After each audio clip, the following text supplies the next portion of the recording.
All right, let's go. Let's move on to something that's important and near and dear to my heart, which is A.J. Woodson and the issue of race, and we'll get right to it. A.J., good morning. Good morning, good morning, good morning. I don't know if you heard my preamble leading up to this, A.J., but what I wanted to say to you was a straight-out question. I was doing my story today about the Confederate flag, Okay. and I was looking at the wackos that are standing out on the street still waving it, white people, even a couple of young people. What does it feel like to be a black man in America and see that still in this day and age? Well, I mean, it's a symbol of racism to a lot of people. Specifically, I mean, the systematic racism is bigger than the flying of a flag. So you can get rid of the flag today and the racism still exists. So, that's how I feel about it. Okay. Now, racism still exists, but what about inside? What is it? What about as an individual? Can you dismiss it? Do you let it roll off your back? I mean, I know that if I saw people, and see, that's why I don't believe in a lot of flags. You'll never see me wearing an Italian flag on I got one flag only. But in even rallying around any flag that has to do with because of where you come from rather than what you believe in is troubling.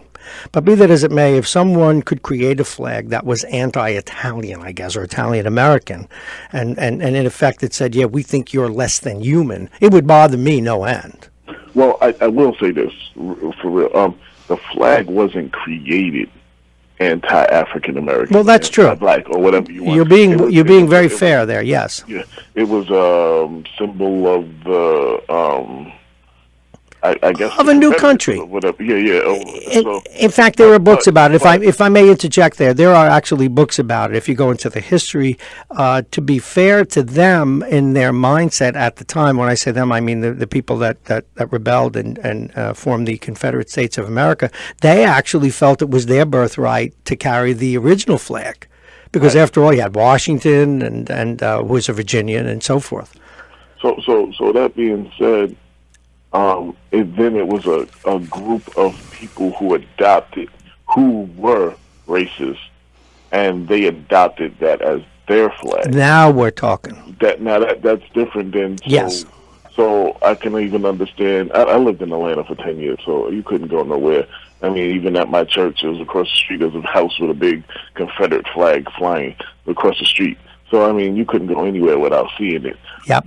And not to offend anyone, the reason I am not as vocal about the Confederate flag coming down as it's that late morning traffic as much as other people is because there's been a lot of racist acts committed under the American flag to black people. Well, that's very true. It is not. So I mean, so if you get rid of slavery and all of these things, these all took place under the American flag.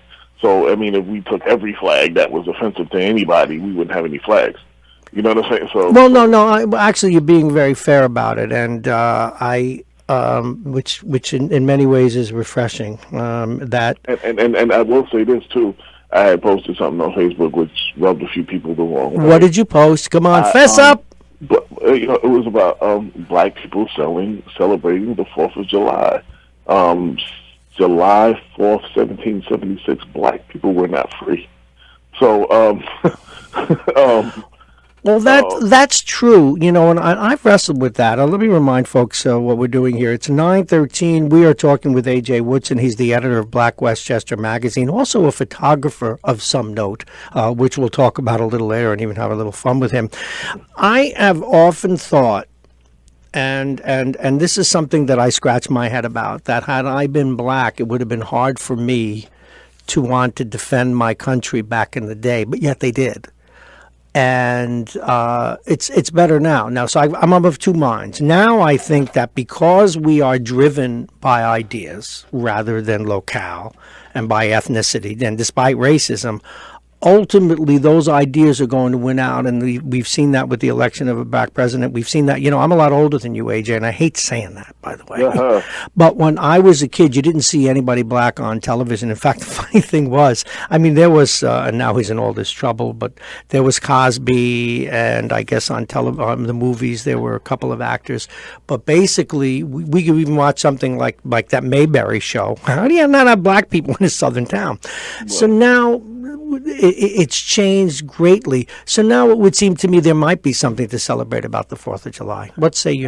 Well, two things about that. One, a lot of people are celebrating. And as far as a historical point, we've had our first African American president. Yes. That didn't change the country. Like it brought out